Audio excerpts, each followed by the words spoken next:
Voltamos para falar sobre prerrogativa do advogado. Isso porque, para a população ter os seus direitos respeitados, é de extrema importância que o advogado tenha sua prerrogativa garantida. Começa agora o quadro Minuto Prerrogativa.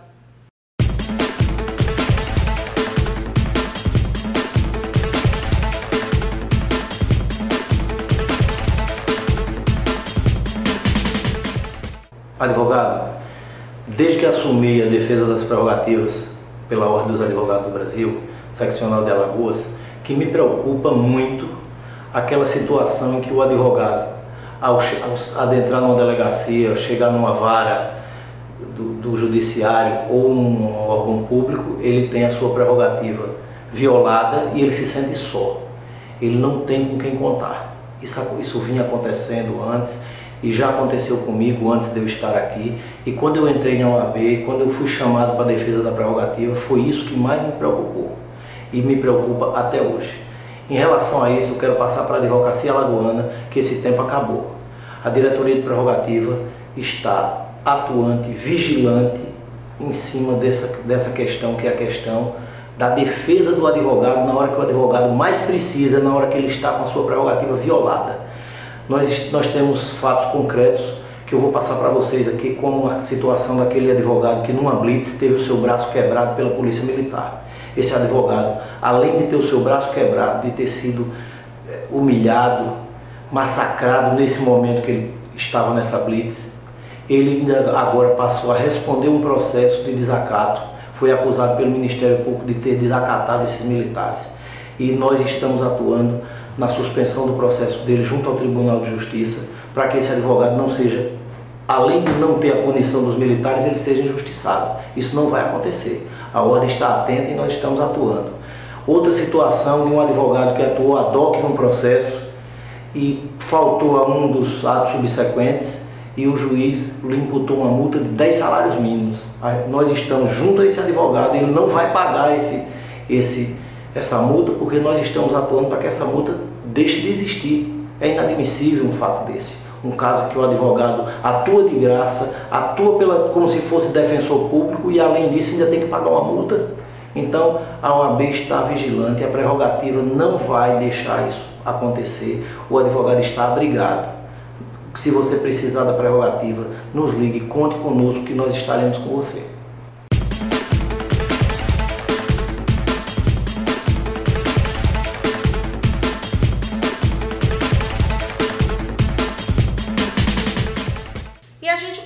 Falando sobre a garantia dos direitos, agora com o quadro OAB Tira Dúvidas, que você já conhece e sabe como participar. Se você tem algum questionamento na área jurídica, é só mandar a pergunta pelas redes sociais da OAB Alagoas. A gente responde aqui no OAB Tira Dúvidas.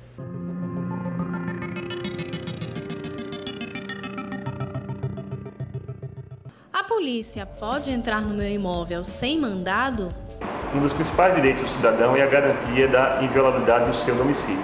E a Constituição diz que ninguém pode entrar nele sem o consentimento do morador, exceto para cumprir uma prisão ou para efetivar uma prisão em flagrante. Então a polícia pode entrar na sua residência em qualquer horário, desde que esteja ocorrendo um crime naquela residência, ou na hipótese de precisar socorrer alguém. A Constituição estabelece também que em caso de desastre, para o socorro de alguma pessoa, também em qualquer horário se pode entrar naquela residência. Então são as hipóteses que autorizam que não só a autoridade policial, como qualquer pessoa entre na residência sem alguma ordem judicial para cumprir.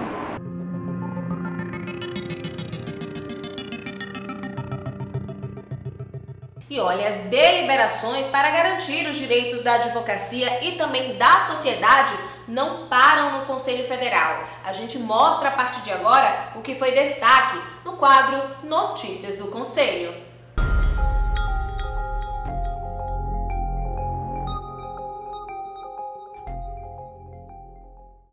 Dia 15 de março é o Dia Mundial do Consumidor. A data foi criada para proteger e lembrar sempre os direitos não apenas das pessoas que consomem, mas também para que as empresas e lojas confirmem o compromisso de respeitar todas as leis que protegem os consumidores. A luta histórica da Ordem dos Advogados no que diz respeito à defesa dos consumidores. O consumidor hoje tem sido agredido sobre diversos prismas, né, no Brasil. E sempre que se tem como fundamento esta agressão, nós escutamos que isto se dá em função da crise econômica que assola o Brasil, né? E esta crise econômica que assola o Brasil não pode desconstruir todo o arcabouço de defesa dos consumidores. A cerimônia foi realizada durante sessão ordinária do Conselho Pleno da OAB e contou com a presença dos diretores e conselheiros da entidade, de representantes de institutos de defesa do consumidor e do senador Humberto Costa. No Brasil, apesar da existência de leis que procuram defender o consumidor, infelizmente os direitos das pessoas que precisam consumir muitas vezes são desrespeitados, inclusive por aqueles que deveriam ser os responsáveis pela garantia do cumprimento dessa legislação, como é o caso das agências regulatórias. Para a presidente da Comissão Especial de Defesa do Consumidor, Marié Miranda, a imagem do consumidor está cada vez mais fragilizada. Hoje nós sentimos uma desconstrução da defesa do consumidor.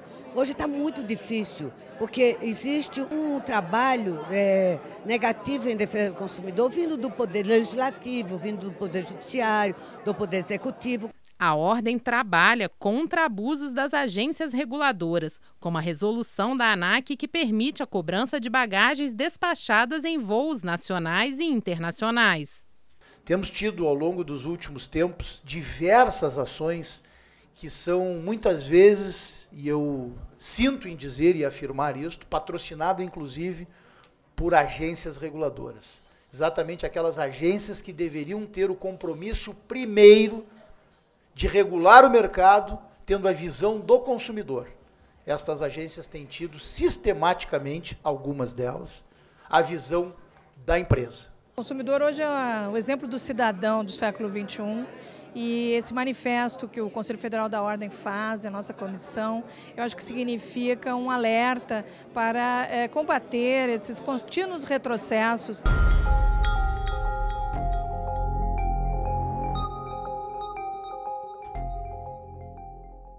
No evento em homenagem ao Dia Internacional da Mulher, o presidente da Ordem saudou as mulheres por sua representatividade na sociedade. Elas correspondem hoje a 48% do quadro de advogados da OAB e são maioria nas faculdades de direito do país.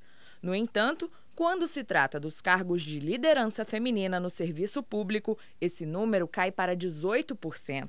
Segundo Lamac, a atuação da Comissão Nacional da Mulher Advogada tem sido decisiva para o enfrentamento e também para o real avanço da questão de gênero no país e na entidade. Nós estamos aqui todos reunidos para homenagear as mulheres, mas para reconhecer efetivamente no talento de cada uma de vocês a condição real para crescimento do nosso país. Ainda em 2014, esta casa, o Pleno do Conselho Federal, aprovou a necessidade de 30% de estabelecimento de cota para gênero. E também quero lembrar, além das nossas campanhas contra a violência doméstica, um ponto que me parece muito emblemático neste ano, no ano de 2017. No ano de 2017, nós estaremos realizando a primeira Conferência Nacional da Advocacia, e não mais a Conferência Nacional dos Advogados. A sessão solene foi realizada pela Comissão Nacional da Mulher Advogada e homenageou a ministra do Superior Tribunal do Trabalho, Delaide Arantes. Além dela, conselheiras da entidade também foram destacadas. Para a ministra, o protagonismo feminino e sua representatividade ainda tem muito a crescer. Por exemplo, o Tribunal Superior do Trabalho nunca foi presidido por uma mulher. A OAB Nacional nunca foi presidido por uma mulher. Embora estejamos crescendo, porque hoje temos uma mulher presidenta do Supremo, tivemos uma mulher presidente do Superior Tribunal Militar, temos uma mulher presidenta do STJ, que por sinal é uma goiana, assim como eu, mas ainda tem muito a conquistar. No mercado de trabalho, eu resumiria com a diferença salarial. Nós, mulheres, hoje, ganhamos 33% a menos que os homens executando o mesmo trabalho. Então, é um longo caminho a percorrer também. A Ordem também lançou o Censo da Mulher Advogada, que vai traçar um perfil radiográfico mostrando como vivem e trabalham as mulheres que exercem a advocacia no Brasil. É este perfil que nós precisamos para prestar os trabalhos e os serviços que a Ordem pode fazer em benefício da advogada, mas já sabendo quem são elas, onde elas estão advogando em quais áreas, elas são advogadas públicas, privadas, o que elas buscam. Então nós precisamos rever todos esses conceitos e ao mesmo tempo sabermos quem são as 480 mil advogadas que estão em todo o Brasil lutando, trabalhando e querendo realmente mais benefícios e mais serviços e mais apoio da OAB. A participação da mulher para a reconstrução do país, além dos desafios enfrentados por elas, foram lembrados pela presidente da seccional alagoana, a advogada Fernanda Marinella. É verdade que nós já avançamos. Não temos hoje problema de falta de lei. Não vivemos hoje falta de norma jurídica que garanta os nossos direitos. Mas hoje nós temos outros problemas. Nós precisamos efetivar estes direitos. Não basta ter lei se ela não muda a nossa realidade. Não basta ter lei se ela não nos garante no dia a dia todas essas normas. Então nós precisamos transformar as leis que nós temos hoje em realidade. Para a presidente da comissão, há grande expectativa de crescimento no número de mulheres na Ordem. Segundo ela, a entidade tem se dedicado na busca pelo efetivo direito constitucional de igualdade a partir do Plano Nacional de Valorização da Mulher Advogada. Alcançamos grandes vitórias. Uma delas foi a aprovação do Plano de Valorização da Mulher Advogada. Neste triênio, tendo a mim como presidente, estamos alcançando uma integração muito grande, bastante satisfatória entre as comissões estaduais com a Comissão Nacional. A implementação do plano por parte das comissões seccionais é fundamental. Então, isto trará realmente a valorização que nós buscamos, porque são estas presidentes que estão em seus estados com um trabalho mais direto com as advogadas. E nós aqui em Brasília buscando a união de toda a classe e, ao mesmo tempo, outros alcances, inclusive, como foi o caso da vitória no final do ano passado, com a aprovação da Lei 13.363.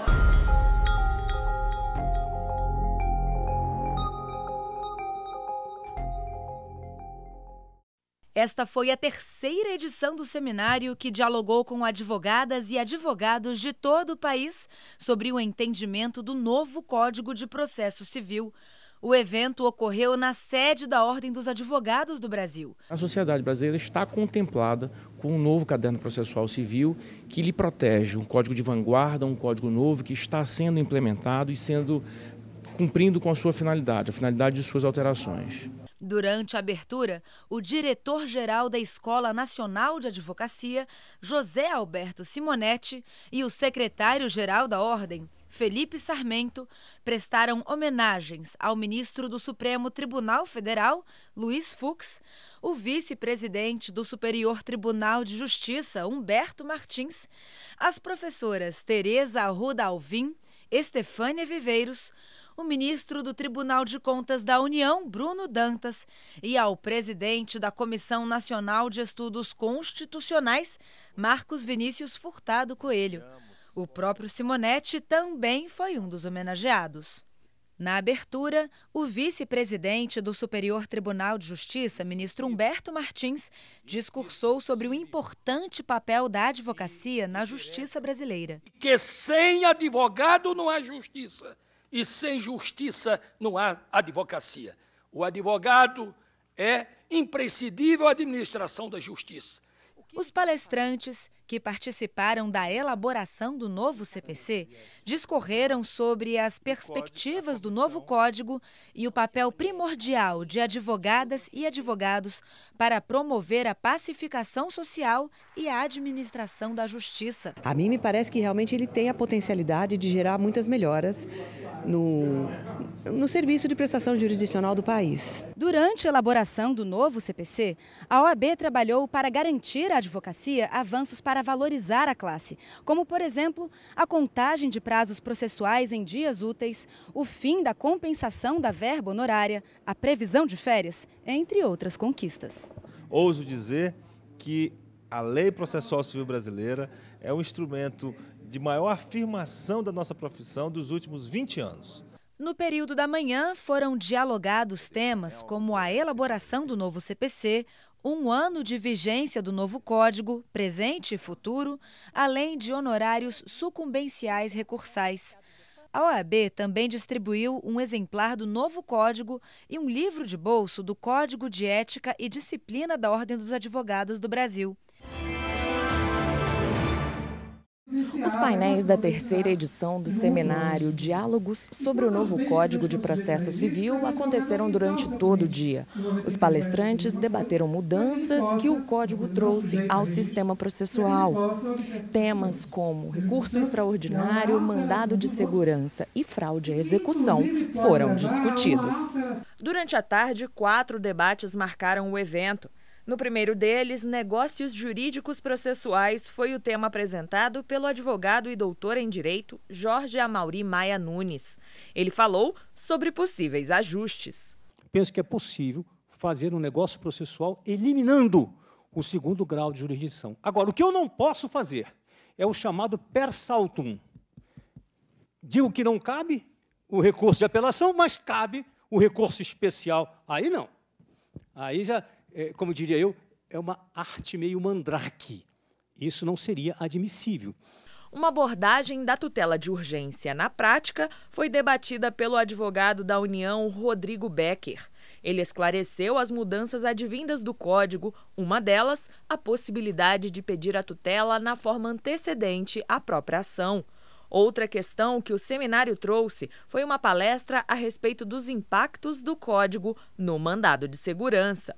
Quando nós olhamos para o novo Código e seu impacto no mandado de segurança, vejam que essa própria principiologia do Código de proteção a direitos fundamentais vai ter um papel importante quando nós olhamos para o procedimento do mandado de segurança, especialmente para muitas posturas conservadoras que o judiciário tem quanto a aspectos procedimentais dessa ação constitucional. Inversão do ônus da prova e recurso extraordinário foram discutidos no 3º painel da tarde. Os responsáveis pelas palestras foram Paulo Gustavo de Carvalho, vice-advogado-geral da União, e Zulmar Duarte, advogado e professor de Direito Civil.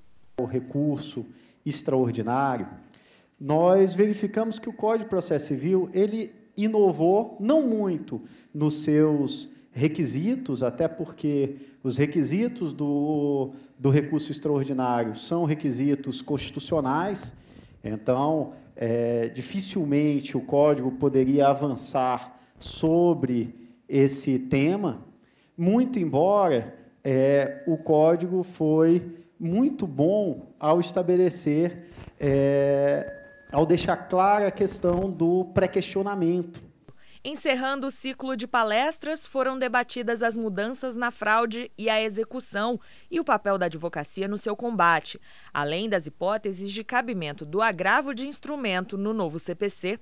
Quem falou sobre os assuntos foram os advogados Antônio Adonias Aguiar Bastos e Eduardo Talamini. Estefânia Viveiros, presidente da Comissão de Análise da Regulamentação do novo Código de Processo Civil do Conselho Federal da Ordem, fez um balanço do evento. Nós estamos numa semana que estamos comemorando 1 ano de vigência e com isso nós conseguimos fazer uma análise do passado, do presente e perspectiva de temas extremamente interessantes para o dia a dia da advocacia, seja com relação à advocacia, com relação aos honorários advocatícios, a questão de audiência saneadora, dos recursos, ou seja, temas importantes, imprescindíveis que estão nesse amadurecimento da implementação do novo Código de Processo Civil em todo o Brasil.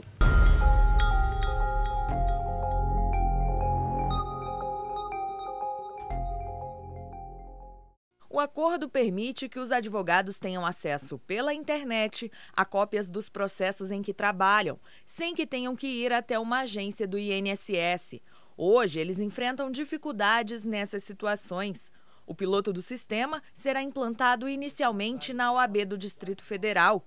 O intuito é trabalhar com esse processo em todas as seccionais do país. A partir deste protocolo, nós teremos os advogados fazendo um primeiro registro na Ordem dos Advogados do Brasil, recebendo uma senha mestra, e a partir desta senha os advogados terão acesso direto no INSS e poderão, a partir da própria internet, requerer cópia dos processos que eles possam examinar e, enfim, honrarem as procurações que recebem. A assinatura do protocolo aconteceu durante sessão plenária do Conselho Federal da OAB. Para o INSS, o novo sistema trará conforto e segurança aos advogados, servidores do INSS e também à população. Quero crer que isso que nós iniciaremos a partir dessa semana aqui no Distrito Federal seja uma solução que vá ao encontro dos anseios dos advogados, dos servidores e do cidadão brasileiro. Não tenho a menor dúvida que esse admirável mundo novo da tecnologia, uma demanda brasileira e mundial pelo e-government, por um governo cada vez mais eletrônico e mais proativo, cada vez menos presencial e reativo, tem nesse instante um marco que será um divisor de águas. O que INSS e OAB estão firmando nesse momento é um protocolo que será um divisor de águas, não só na nossa relação, mas na administração pública brasileira. O presidente da Comissão Nacional de Defesa das Prerrogativas e Valorização da Advocacia, Jarbas Vasconcelos, parabenizou as diretorias da Ordem e do INSS. Essa é uma grande iniciativa realmente, e eu peço, presidente, que Vossa Excelência tão logo possa disponibilize esse termo de convênio para nós, para que a gente possa distribuir, porque realmente esse é um calo que aperta todo dia na comissão.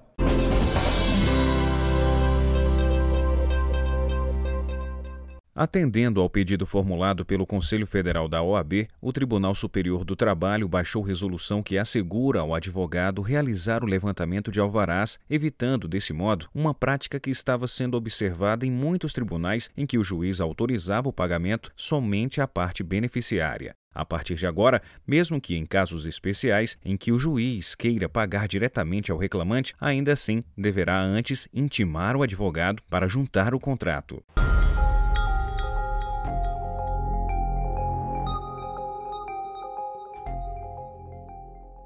O nosso OAB Cidadania de hoje vai ficando por aqui, mas você pode continuar com a gente. É só acessar e curtir as redes sociais da OAB Alagoas, que você vai encontrar muitas novidades e poder também rever os programas. Nosso próximo encontro já está marcado, é na semana que vem. A gente espera por você. Até lá!